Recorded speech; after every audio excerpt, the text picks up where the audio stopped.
The Echoes Beyond Veloura, inspired by true events.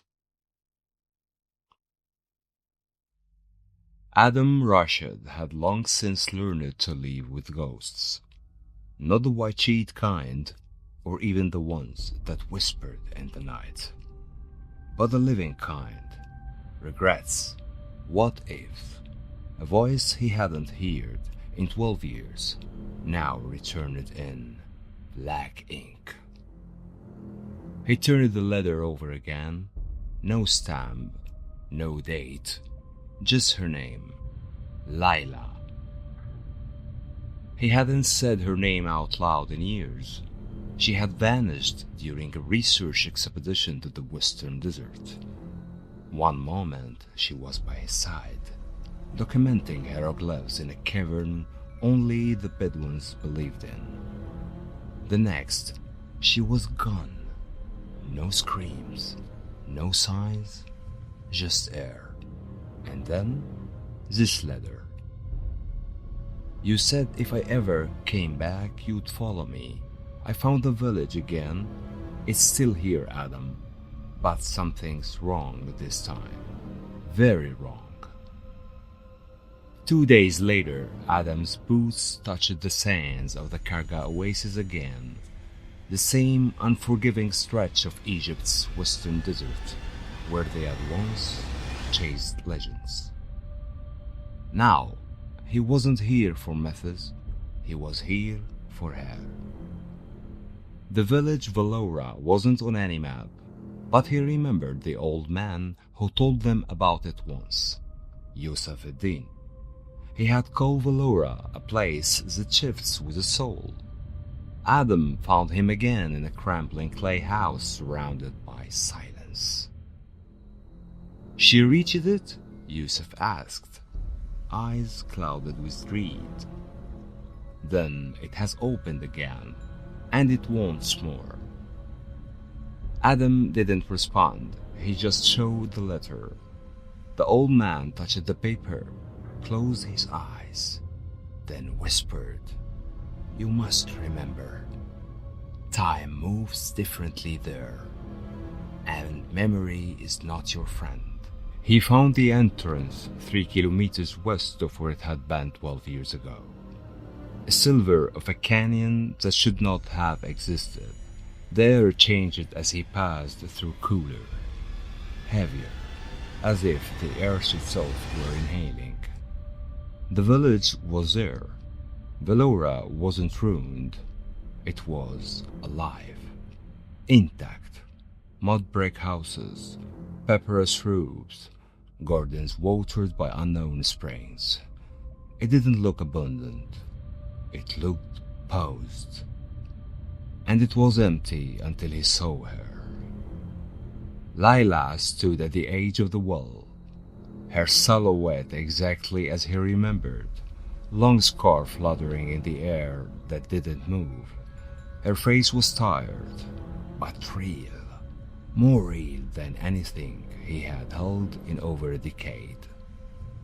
You found it again, she said, her voice almost breaking. You came. He ran to her, held her like a man drowning, but her skin was cold, and she didn't hug him back. It doesn't let people leave, Adam, she whispered, and time here isn't linear. Over the next few hours or days maybe, he began to see it. Time was not a threat here, it was a loop. Days repeated. Shadows lingered too long. The sun rose in the same spot. He had sleep and wake up in the same conversation. And Layla changed. Sometimes she was herself, the Layla he remembered. Brilliant, sarcastic, brave. Other times, she didn't know him at all, called him a stranger, fled from him. He discovered a room inside one of the houses, a room that showed his memories playing on the walls. His childhood, his betrayal. The time he chose his academic reputation over the truth of her disappearance. He had lied. Said she had gotten lost. Said he saw her fall. The guilt had haunted him ever since. Veloura shows you who you are, Lila said behind him one night. It feeds off unresolved truth. He looked into her eyes. Is that why you stayed? She hesitated, then answered, I didn't stay. I died. The word struck like a sandstorm to the lungs. I died the night you left me here, she said, stepping into the moonlight. Not physically, but you didn't come back. You let them believe I was careless, and I gave up. Adam dropped to his knees. He had buried that truth under years of survival and scholarship. He remembered now. He had heard her call once, from the cavern's shadows, but he was afraid of being lost too, afraid of becoming a footnote in someone else's paper. Lila knelt beside him. Veloura keeps people like us, people who ran from the truth. It makes you relieve the moment you fail, again and again. He shook his head. Then, how do I make it stop? She looked at him, and for a brief, heartbreaking second, her warmth returned. You forgive yourself, and you let go. He woke up the next morning outside the canyon, alone. No village, no Lila, no tracks.